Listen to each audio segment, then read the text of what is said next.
दोस्तों एक बार फिर हम हाजिर हैं। आप देख रहे हैं न्यूज़ 18 का सोशल मीडिया प्लेटफॉर्म खबर की तह तक के एक नए शुभारे के साथ। मैं हूं आपका मेज़बान विशाल आज़म और हमारे साथ हैं हमारे साथी शौकत लोन। शौकत, आज जो हम चर्चा करने वाले हैं वो काफ़ी अहम इसलिए है कि आगा सैयद रुहुल्लाह मेहदी वो जम्मू कश्मीर की सियासत में हमेशा ऐसा लगता है कि वो सियासी उफक पर है, मतलब बयानों से अपने जो वो स्टैंड ले रहे हैं उससे।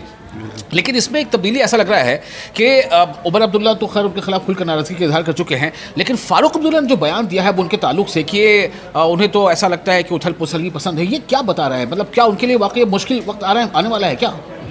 जी देखिए, अभी तक अगर हम देखें तो नेशनल कॉन्फ्रेंस की टॉप लीडरशिप से रुहुल्लाह के खिलाफ बयान आए थे, लेकिन फारूक अब्दुल्ला आज पहली बार इस तरह और इतना तेज़ लहजा, इतना तेज़ बयान तो जाहिर से इंडिकेट यही कर रहा है कि कुछ अब बर्दाश्त से बाहर हो रहा है।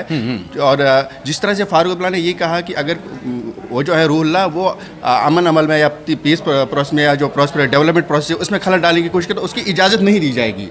मतलब ये वर्ड्स ये जो है कि उसकी इजाज़त नहीं दी जाएगी। ये आप खुद समझ सकते हैं कि कितना तेज़ है, कितना सख्त है ये लेकर। तो एक बात अहम यहाँ पर यह है कि ठीक है कि वो आरक्षण के मुद्दे को लेकर के उस पर वो प्रोटेस्ट कर रहे हैं। इससे पहले भी कुछ महीनों पहले की बात है जब सीएम हाउस के बाहर भी वो तलबा के साथ वहाँ पहुँच चुके हैं जिसे क़यादत करते हुए, तब भी लोगों ने सवाल उठाया था कि भाई आप सीएम की आवाज़ के बाहर आप प्रदर्शन करते हैं, सीएम नेशनल कॉन्फ्रेंस का है, आप भी नेशनल कॉन्फ्रेंस के मतलब एमपी हैं, कहीं ये कोई मिली भगत तो नहीं है?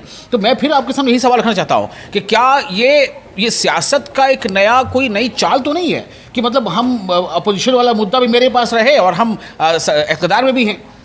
देखिए, सियासतदान का तो यह हमेशा रहता है कि सियासत ही उसकी ज़िंदगी है, सियासत ही उसका फ्यूचर है। तो हर काम वो मेरे ख्याल से हर सियासत इस एंगल से भी करता है कि इसका सियासी फ़ायदा कितना होगा। ठीक है, तो एक चीज़। दूसरी चीज़ ये है कि रिजर्वेशन एक बहुत बड़ा इशू है। रिजर्वेशन इशू रुहुल्लाह से बढ़कर है, रिजर्वेशन इशू नेशनल कॉन्फ्रेंस और उमर अब्दुल्ला हुकूमत से भी बड़ा है। जैसे कि खुद जावेद डार जो कैबिनेट मिनिस्टर है उमर अब्दुल्ला, उन्होंने कहा कि रिजर्वेशन बड़ा इशू है, लेकिन ये सिर्फ रुहुल्लाह की इशू नहीं है। रुहुल्लाह इसको हाईजैक ना करें, रुहुल्लाह की वजह से इशू नहीं है। ठीक है, तो मैं ये समझता हूँ कि इशू तो बड़ा है। अब रुहुल्लाह चूँकि इसमें बहुत लीड कर रहे हैं, वो कदम उठा रहे हैं, प्रोटेस्ट कर रहे हैं, तो एक तरह से उनको ज़्यादा क्रेडिट जा रहा है इस एतबार से कि वो कोशिश ज़्यादा कर रहे हैं, वो ज़्यादा इस पर बातचीत कर रहे हैं, इसको हाईलाइट कर रहे हैं। ठीक है, मैं इसलिए आपसे कहना चाहता था, मैं पहले अपने नाज़रीन को बता दूं कि हम दरअसल आज एक और मौजू पर बात करेंगे। वो मौजू है एक टर्मिनोलॉजी, वो टर्मिनोलॉजी है लिंचिस्तान। इल्तिजा मुफ्ती ने 3 दिन कबल, जब कह लें 2 दिन कबल, अपने एक सोशल मीडिया एक्स पर उन्होंने एक पोस्ट किया था कि भारत में जिस तरह से लगातार जो ग्रुप के एक्टिविटीज़ हो रही हैं, जो ग्रुप में लोग किसी को पीट दे रहे हैं, किसी की जान ले रहे हैं, और कई ऐसे मामले आए, इसमें हमने देखा, उन्होंने कहा था कि ये न भारत है, न हिंदुस्तान है, ये लिंचिस्तान है। उस पर काफ़ी सवाल उठे थे। अब महबूबा मुफ्ती ने भी ऐसा ही एक बयान दे दिया है, तो उस पर भी हम बातचीत करेंगे। पहले आज हम थोड़ा सा इसी को समझना चाहते हैं कि आगा रुहुल्लाह का जो स्टेटमेंट है वो दरअसल क्या है। शौकत, मैंने आपसे सवाल इसलिए पूछा था कि 2 चीज़ें हैं। एक तो उमर अब्दुल्ला इनके खिलाफ बोलते रहे हैं, बडगाम चुनाव से पहले भी जब सवाल पूछा गया था इनके नाम से तो उमर अब्दुल्ला ने कहा था कौन आगा, कौन रुहुल्लाह, मतलब आप डिप्टी सीएम का भी आपने सुना था, सुल्तान चौधरी ने कहा था कौन आगा, हमें किसी आगा को नहीं जानता, मेरे तो एक ही क़यादत है। उन सब का हमने नतीजा देखा कि बडगाम में क्या कुछ हुआ। हो सकता है कि एक वजह ये भी रही हो, लेकिन अब फारूक अब्दुल्ला अगर ये कह रहे हैं कि उन्हें तो उथल पुथल पसंद है, मतलब कोई पार्टी का प्रेसिडेंट वो अपने ही पार्टी के एक मेंबर पार्लियामेंट के ताल्लुक से ये स्टेटमेंट दे कि यहाँ तो तरक्की के काम हो रहे हैं, लेकिन उन्हें तो लगता है ये पसंद नहीं है, उन्हें तो उथल पुथल पसंद है, ये वाकई क्या बहुत गंभीरता से, संजीदगी से लिया जाए इस बयान को? क्या ये उनके लिए एक मैसेज है अगर रुहुल्लाह के लिए? जी देखिए, अगर रुहुल्लाह को तो मैसेज बिल्कुल क्लियर वर्ड्स में दे रहे हैं अभी नेशनल कॉन्फ्रेंस।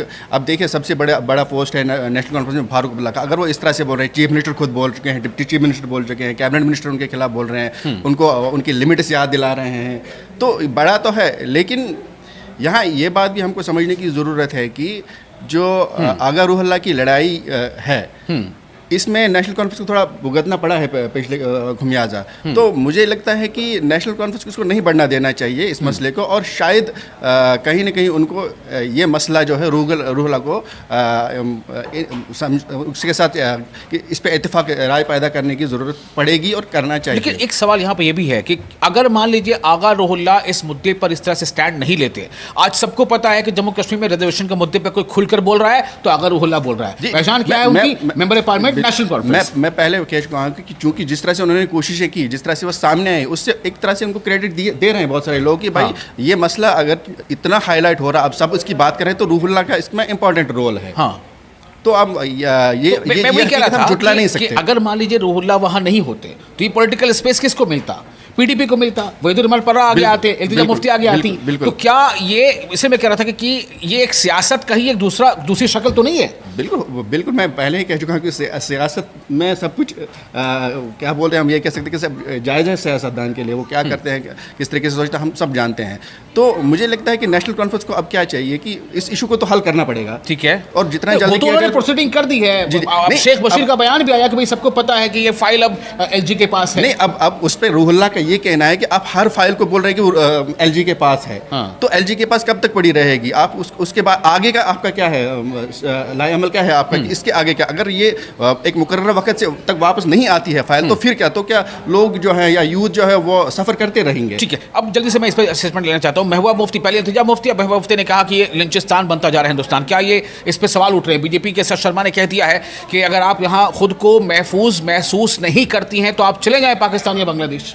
देखिए, क्या उनको ऐसा बोलना चाहिए? देखिए, ये जो पर्टिकुलर वर्ड है इसका हम सपोर्ट नहीं कर सकते, और मेरे ख्याल से इस तरह के बयानबाजी से बाजी रहना चाहिए। अभी जैसे कई स्टेट्स में हमने देखा कि कश्मीरी शाल सेलर से उन पर हमले हुए, ठीक है, उनको परेशान किया गया, उनके हरासा किया गया। हमको मेरे ख्याल से सिंपलर वर्ड्स में और प्रॉपर प्लेटफॉर्म पे प्रॉपर तरीके से इस इशू को उठाना चाहिए, बजाय इसके कि हम सिर्फ हेडलाइन इससे बटोरे, इस पे सियासत कर लें, इस पे सियासी तो ये एक अहम चीज़ है, जैसा आपने बताया कि एक इशू है कि कश्मीरी बहुत जगह परेशान किया जा रहा है, लेकिन इसको मेरे ख्याल से इस तरह ले जाए कि फिर ये इशू ही दब जाए। बिल्कुल, ये इशू दबना नहीं चाहिए, इशू से इनहराफ नहीं होना चाहिए। काफ़ी अहम है शौकत का कहना।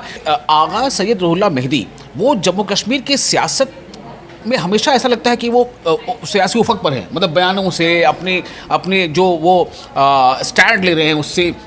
लेकिन इसमें एक तब्दीली ऐसा लग रहा है कि उमर अब्दुल्ला तो खैर उनके खिलाफ खुलकर नाराज़गी का इजहार कर चुके हैं, लेकिन फारूक अब्दुल्ला ने जो बयान दिया है वो उनके ताल्लुक से कि उन्हें तो ऐसा लगता है कि उथल पुथल पसंद है। ये क्या बता रहा है? मतलब क्या उनके लिए वाकई मुश्किल वक्त आने वाला है क्या? जी देखिए, अभी तक अगर हम देखें तो नेशनल कॉन्फ्रेंस की टॉप लीडरशिप से रूहुल्लाह के खिलाफ बयान आए थे, लेकिन फारूक अब्दुल्ला आज पहली बार इस तरह और इतना तेज़ लहजा, इतना तेज़ बयान, तो जाहिर से इंडिकेट यही कर रहा है कि कुछ अब बर्दाश्त से बाहर हो रहा है। और जिस तरह से फारूक अब्दुल्ला ने ये कहा कि अगर वो जो है रूहुल्लाह वो अमन अमल में या पीस प्रोसेस में या जो प्रॉस्पर डेवलपमेंट प्रोसेस है उसमें खलल डालने की कोशिश करे तो उसकी इजाज़त नहीं दी जाएगी। मतलब ये वर्ड्स ये जो है कि उसकी इजाज़त नहीं दी जाएगी, ये आप खुद समझ सकते हैं कि कितना तेज़ है, कितना सख्त है ये लेकर। तो एक बात अहम यहाँ पर यह है कि ठीक है कि वो आरक्षण के मुद्दे को लेकर के उस पर वो प्रोटेस्ट कर रहे हैं। इससे पहले भी कुछ महीनों पहले की बात है जब सीएम हाउस के बाहर भी वो तलबा के साथ वहाँ पहुँच चुके हैं जिसे क़यादत करते हुए, तब भी लोगों ने सवाल उठाया था कि भाई आप सीएम के आवास के बाहर आप प्रदर्शन करते हैं, सीएम नेशनल कॉन्फ्रेंस का है, आप भी नेशनल कॉन्फ्रेंस के मतलब एमपी हैं, कहीं ये कोई मिली भगत तो नहीं है? तो मैं फिर आपके सामने यही सवाल रखना चाहता हूँ कि क्या ये सियासत का एक कोई नई चाल तो नहीं है कि मतलब हम अपोजिशन वाला मुद्दा भी मेरे पास रहे और हम इक़्तिदार में भी हैं? देखिए, सियासतदान का तो यह हमेशा रहता है कि सियासत ही उसकी ज़िंदगी, सियासत ही उसका फ्यूचर है। तो हर काम वो मेरे ख्याल से हर सियासत इस एंगल से भी करता है कि इसका सियासी फ़ायदा कितना होगा। ठीक है, तो एक चीज़। दूसरी चीज़ ये है कि रिजर्वेशन एक बहुत बड़ा इशू है। रिजर्वेशन इशू रूहुल्लाह से बढ़कर है, रिजर्वेशन इशू नेशनल कॉन्फ्रेंस और उमर अब्दुल्ला हुकूमत से भी बड़ा है। जैसे कि खुद जावेद डार जो कैबिनेट मिनिस्टर हैं उमर अब्दुल्ला, उन्होंने कहा कि रिजर्वेशन बड़ा इशू है, लेकिन ये सिर्फ रूहुल्लाह की इशू नहीं है। रूहुल्लाह इसको हाईजैक ना करें, रूहुल्लाह की वजह से इशू नहीं है। ठीक है, तो मैं ये समझता हूँ कि इशू तो बड़ा है। अब रूहुल्लाह चूँकि इसमें बहुत लीड कर रहे हैं, वो कदम उठा रहे हैं, प्रोटेस्ट कर रहे हैं, तो एक तरह से उनको ज़्यादा क्रेडिट जा रहा है इस एतबार से कि वो कोशिश ज़्यादा कर रहे हैं, वो ज़्यादा इस पर बातचीत कर रहे हैं, इसको हाईलाइट कर रहे हैं। और वक्त की हमारे पास थोड़ी कमी है, लेकिन मुझे उम्मीद है कि ये शुमारा भी खबर की तह तक आपको पसंद आया होगा। आप ज़रूर अपनी राय, अपने तासुरात हमें कमेंट बॉक्स में शेयर करें ताकि हमें ये एहसास हो सके, हम जान सकें कि आप दरअसल किन तरह के मुद्दों पर ज़्यादा बातचीत चाहते हैं, चर्चा चाहते हैं। खबर की तह तक अगले शुमारे के साथ हम फिर हाजिर होंगे। तब तक के लिए हम दोनों को दें इजाज़त और आप बने रहें न्यूज़ 18 सोशल मीडिया प्लेटफॉर्म के साथ।